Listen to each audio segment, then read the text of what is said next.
Hello makers and droid builders, welcome back to the Droid Garage. My name is Jason and this is episode 4. We are building an SE-2 droid with files provided by Droid Division, and we are today going to be using some filler primer to finish off what we did in the last episode.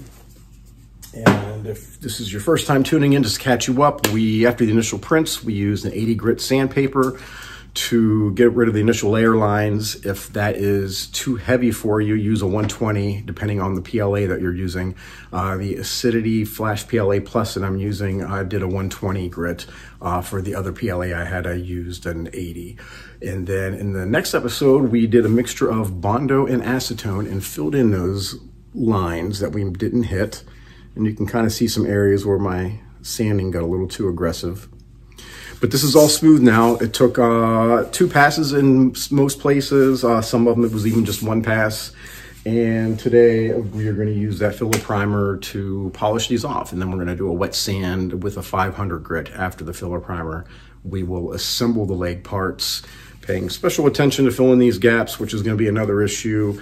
And let's see where that takes us. Stay tuned.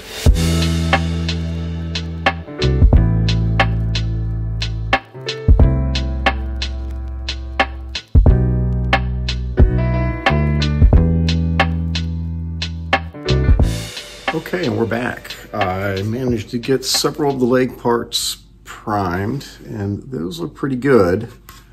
There are a couple, such as the hip. You can see where I didn't quite get the coating that I was looking for, so I'll go back and add a little bit more. Now, there's several ways to approach this. There are a lot of folks that will rely heavily on the filler primer. I, on the other hand, rely mostly on the Bondo and the acetone mix to fill in the cracks. It's more cost-effective that way. The filler primer will run you $7 to $8 a can, and so I really don't like to waste that too much. Something else is I pay attention to the area that you're sanding to determine how smooth you actually want to take it. Example being, this is the back hip area. So on the back, there are certain areas that I'm really not going to pay a whole lot of attention to. And these are areas that we'll clean up once we get it together. And then once it's assembled, if we decide that we want to add more detail and smooth something out, it's never too late to fix it. So I just like saving the work. So at any rate, I am going to wet sand these pieces with a 500 grit, again, because I rely on the acetone Bondo to do most of the filling. I really just want to smooth this out. I'm not as concerned of removing this as I was with the previous step.